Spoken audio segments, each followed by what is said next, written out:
All right. Hey, hey. All right, guys. I'm still looking for another deck, but I think we're going to start here. I got my heart set on one other deck. Anyway, let's get into this. This is going to be a today's topic video. It is going to be for the 16th. And I just thought I would do this one live tonight because it's already really late. We have got the Six of Cups. So the energy to start out on the 16th may have much to do with soulmate energy. This could have a lot to do with working together, feeling like, group oriented or work oriented events could be front and center. Certainly, it could be people working together in business. But again, soulmates are like those that we learn things with, those that we engage with. Hi, everyone. So honored you guys are here. Thank you so much for being here. We got the 10 of Wands. Okay, so if this can be nostalgia, and this can also be soulmates wanting to come back together, but it's time to clear the air. And I'm going to say there is a little bit of worry that we wouldn't normally see on a 10 of Wands, but we do here. This card, they chose to almost give us a 2 of Wands merging with a 10 of Wands. Instead of just laying down obstacles and problems, it's gosh, I could lay down obstacles and problems, or I could walk into a freaking, minefield. I'm really thinking about connecting with this person. I'm thinking about how we could work things out, about how we could work well together. Or am I going to, put my foot in my mouth? Am I going to make it worse, or am I going to make it better? Okay, so that to me makes me think of somebody so they want to come in and say sorry, and they're hoping that would make a page turn and we could start fresh. That Page of Cups is if I came in and said sorry, what would happen? Would I make things worse? Why would you think it would make it worse? Hanged Man, 2 of Pentacles. Because I waited a really, really, really long time, and maybe I'd be disrupting somebody's peace.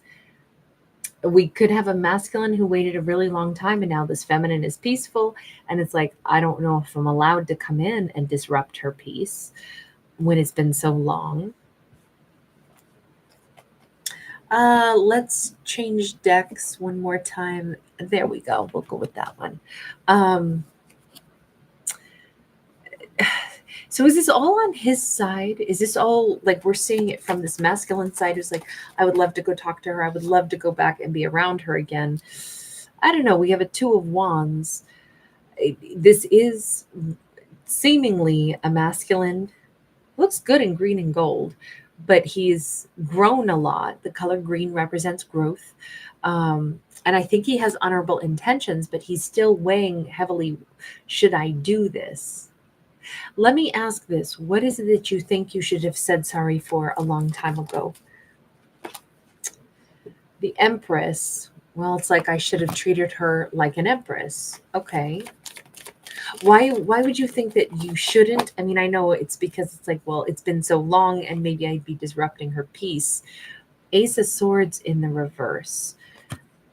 Again, he just doesn't know if she's over this and doesn't need anything, and he would just be messing with things. There's sometimes in life we go, oh, that was so long ago, there's no point in even doing it. So let me ask a different question. He started out by saying, 6 of Cups, I can't stop thinking about her. She's a soulmate that I want to connect to. So let me ask a better question. What do you actually want from her? And let's give him a fresh deck so he can speak as much as he wants. What is it that you actually want from her? The Emperor. Okay, so remember he said I should have treated her like an empress, but now when I say what do you want from her, and it's I want her to look at me like an emperor. Is it that you want to be with her? You want to be back with her? Or you just want her to see you as, see, I am a better person than maybe what I was in the past? Or do you want to be with her and offer her something? King of Pentacles, 8 of Swords. I can't get over her. I can't get around this. I can't forget her. I'm trapped in my mind about her. And with this King of Pentacles, I want to give to her, and I can't seem to not want to give to her. So you don't just want her to see you as somebody who's like, this is the me I wish you had met before, but you actually want to be with her because you can't seem to get over her. Okay. Okay. So it seems like we just have a story of somebody who's like wondering, what should I do? Should I reach out and say sorry now, or will that make it worse? Will that be something? What do you think is the worst case scenario? Because I'm thinking it's not.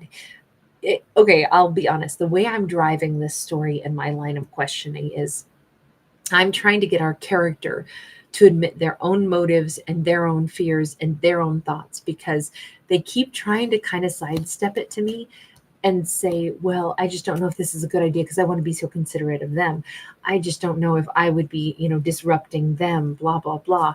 And I'm like, how about you first really admit what you want and what is the real reason you don't really want to reach out? Like, if she doesn't want to talk to you or doesn't want to be disrupted by you, she'll probably be done. So where is that real fear of making things worse on that 10 of wands? Because they should be laying down obstacles. But what if is the real fear like, yeah, but what if I try to reach out to her to say sorry and she tells me to go to hell?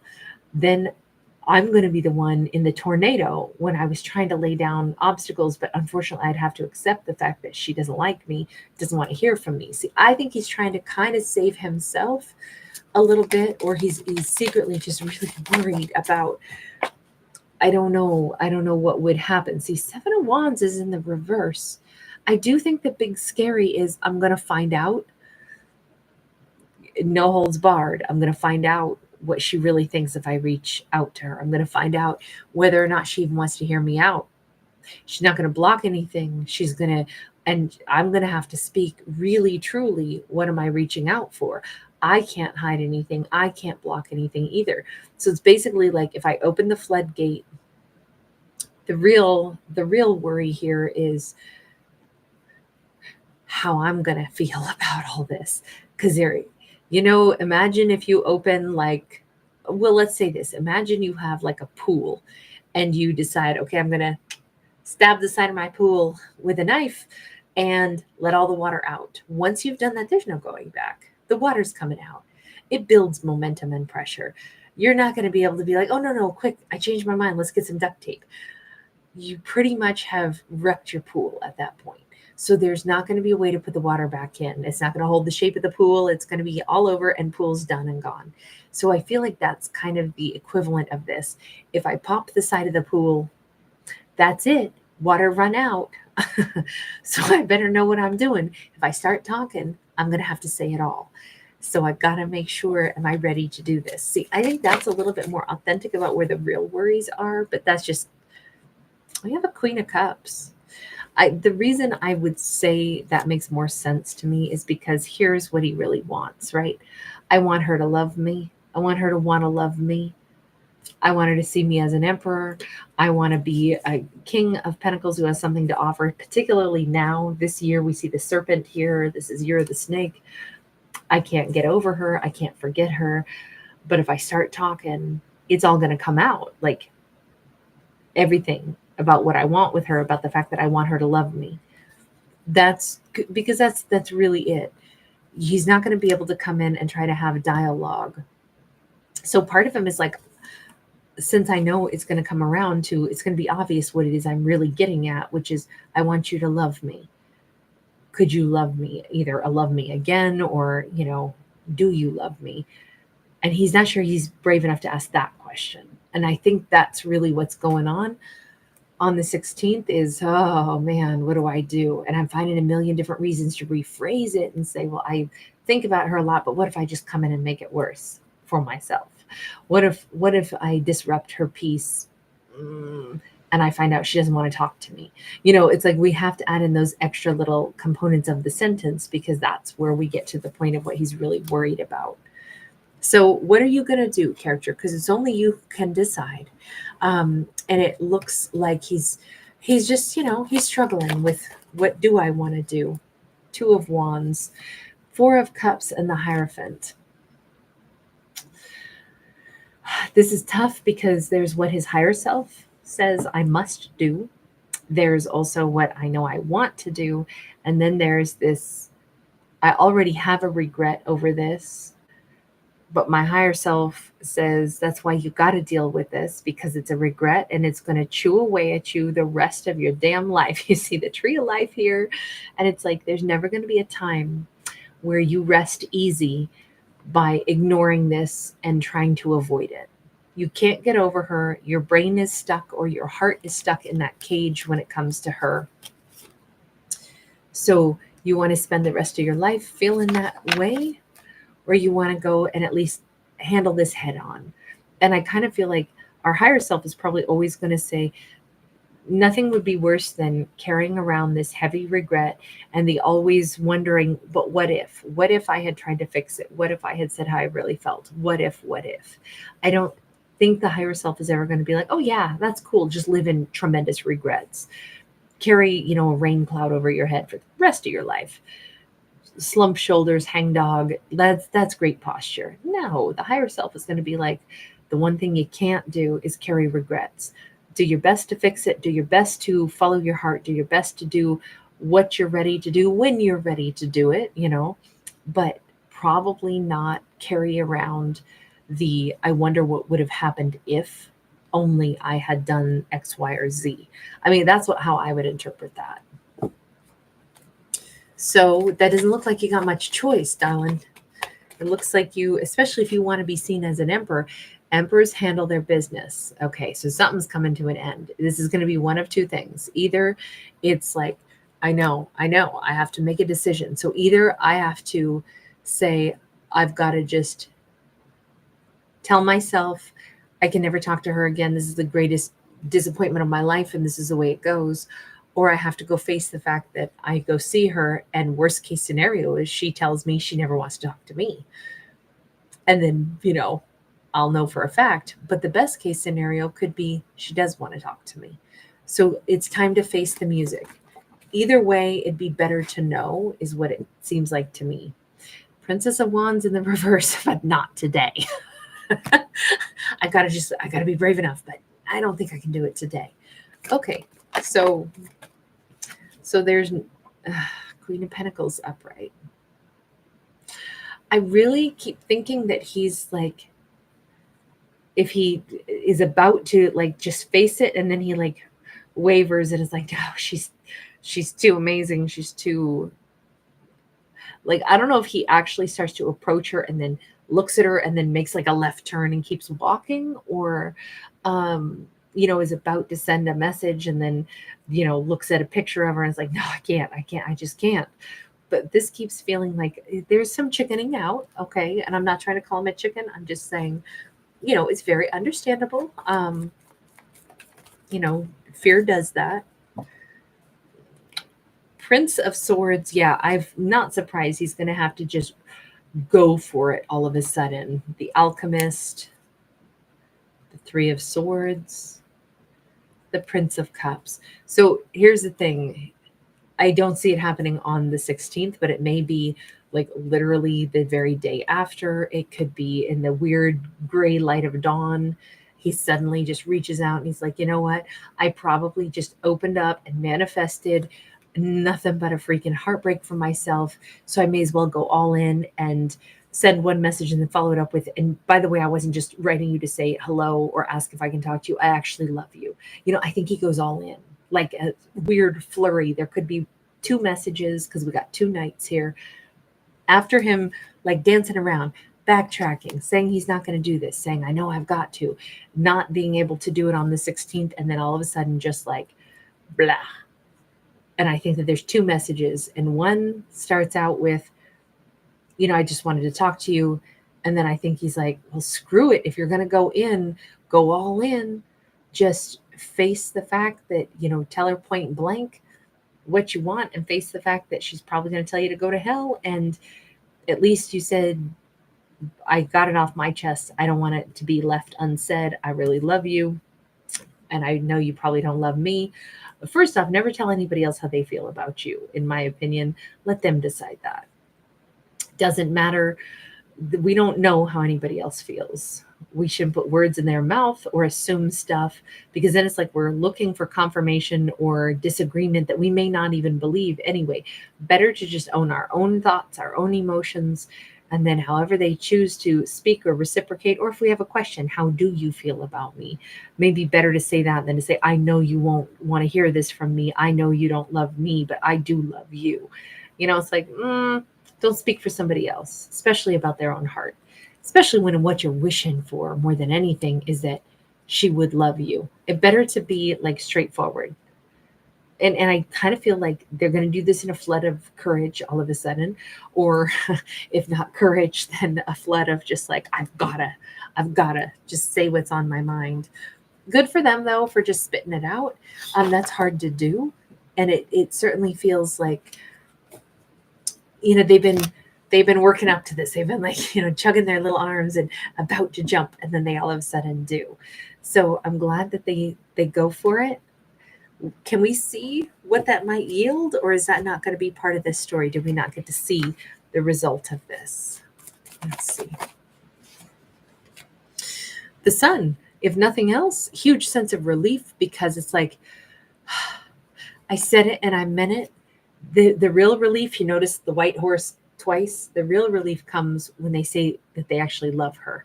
The real relief is when they say the real thing that they can't forget her, they can't get it off their chest. They love her. That's why they've been stuck on her all this time. What a huge relief just to go ahead and admit it, say it. There it is.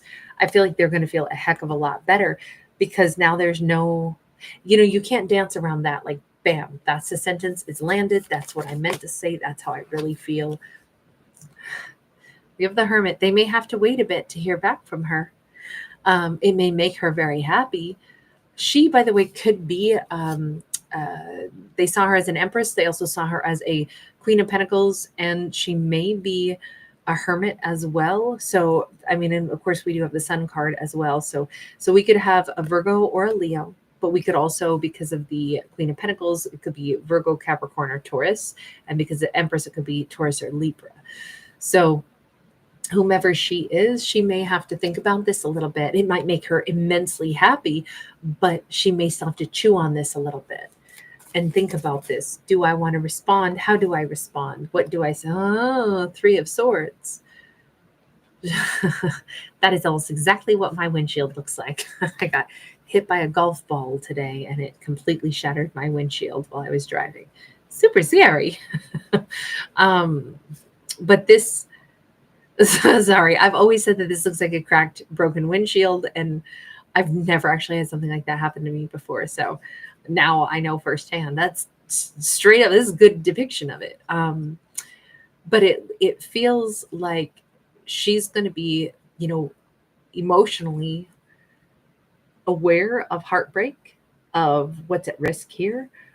If she went through heartbreak with them in the past, she may have to relive some of that.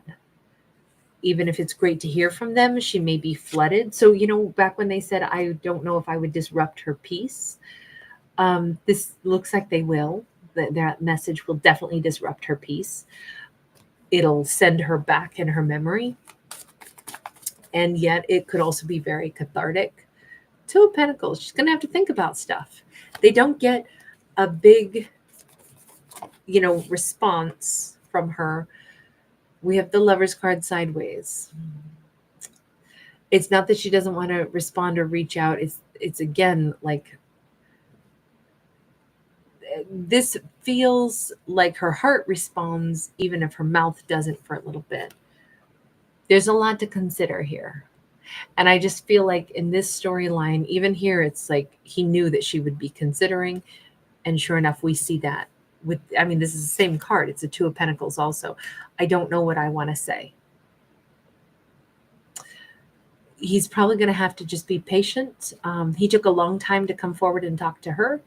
So it makes sense that if the shoe is on the other foot now, although it can be agonizing to have to wait and wonder what someone's response is going to be, there's not really any way around that, right? That the communication here has to be, she's going to have to think about stuff. I don't think you can rush this.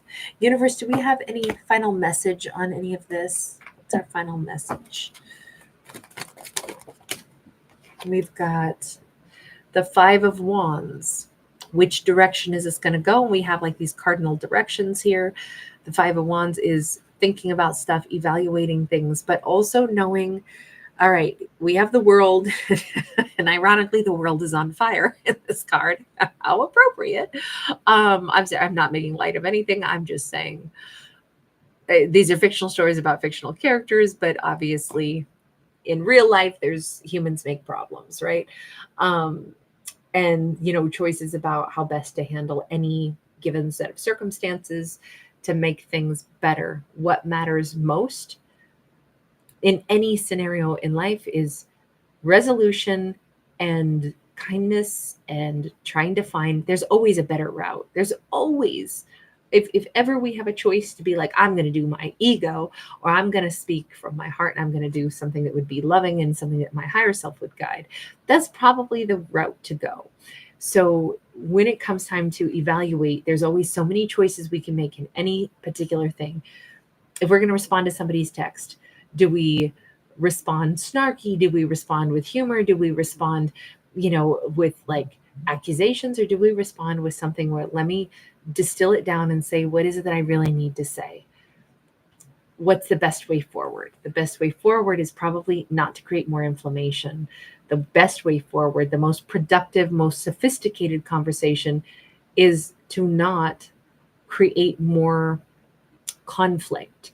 So although it's tempting to mouth off, maybe the highest version of any human would be to say things that would actually, open the door toward resolution, not conflict.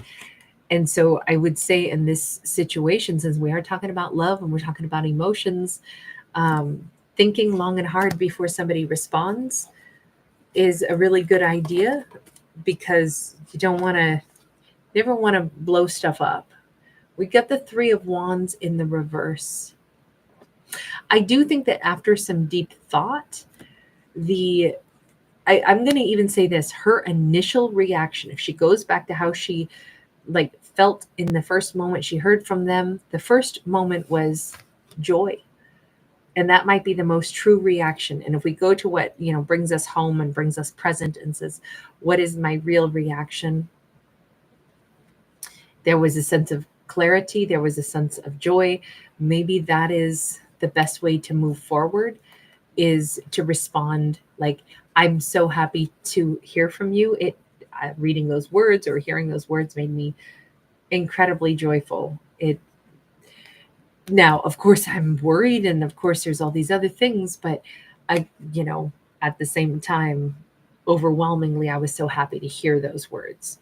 If that's the truth, then speak the truth that is, sincere and actually loving, and speak like, if what she wishes is to feel like secure in this relationship or bringing it back to life, then maybe exactly that, like admit fear, but also the hope or the desire that this could be salvaged, or like, my heart still does want this.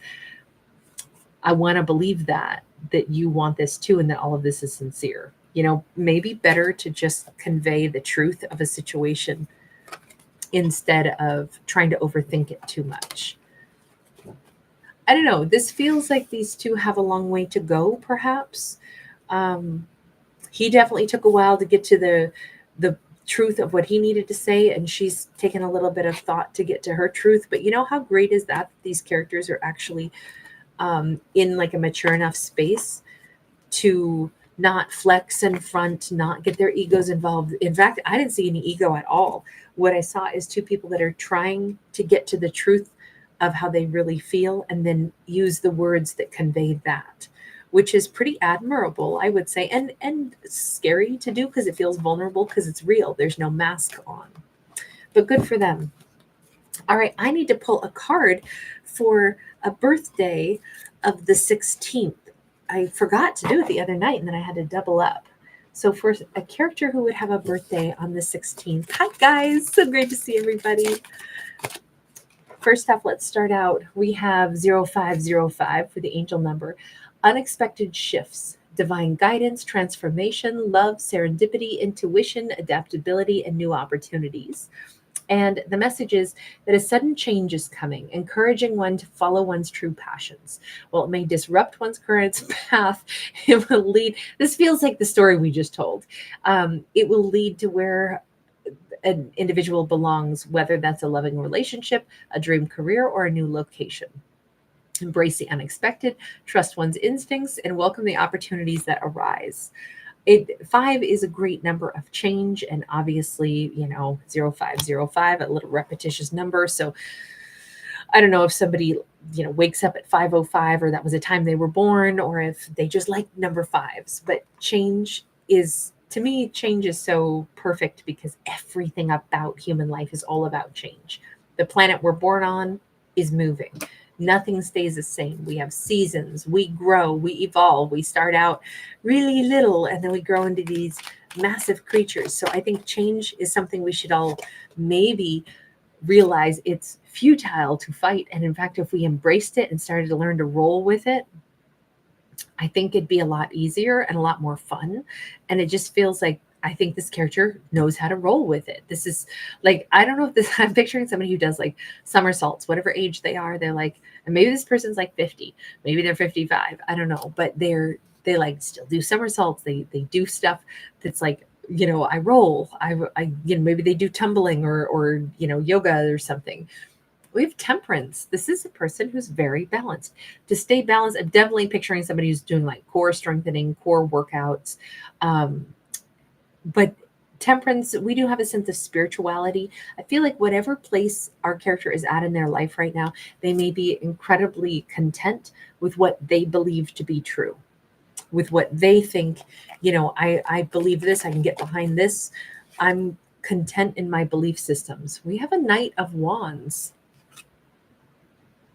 To have somebody be so balanced and then to have something else be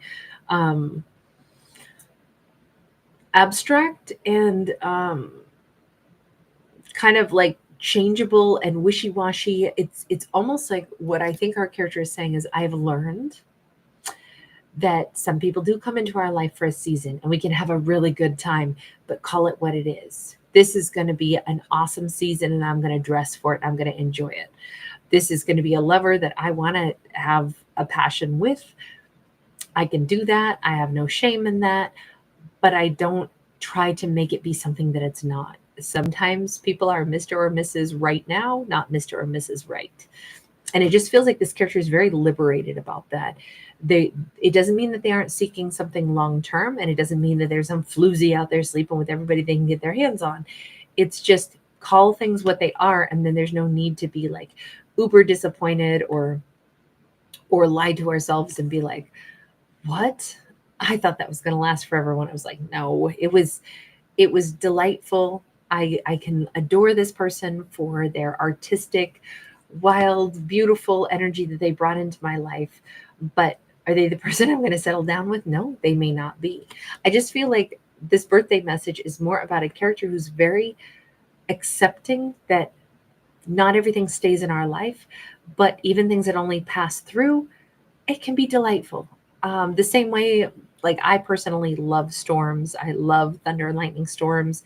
And yet if it thundered and lightning nonstop overhead, I probably wouldn't like that so much. So what's so exciting is when the wind picks up and the storm comes in and there's huge, big, fatty drops of rain, and then it goes away in 10 minutes. And it's like, wow, if you blinked, you could have missed it. But that was so exciting. There are things like that that add, I don't know, just excitement into our lives, even if it doesn't last. But those are important little extra bits of spice that we add into, life. And I just feel like this is a character that is saying, yes, I can be at peace even with some things that don't last very long. I can welcome it in if I want to. I can call it what it is. I can enjoy it for what it is. And I also don't try to latch on to things that are obviously like transient in my life. They're just the spice. They're the salt and pepper and cayenne that I sprinkle on my food sometimes. And that's wonderful too. I like the fact that we have a character unapologetically themselves and willing to enjoy those little spicy dashes that they add into their life, or people or romances that maybe don't last, but that's okay. Not every single thing has to last forever to still have value. All right, I'm going to leave that there. Guys, thank you so much. Oh, RS, I so agree with you. Patricia, oh, happy birthday, love. Happy birthday. Belatedly, of course, but I hope it was wonderful. Let me think. Patricia, there was, I believe it was last night that I did 2 in one video. So that would have been, I think for the 13th and 14th, I did in one video. So I think on the 12th, you should find a message on the 12th for the 12th. I know that I had one, I think I had to do it twice where I had to double up because I had missed a day. All right, you guys, take care. Carol, hi, honey. Mind your business. I love your name. Serendipity.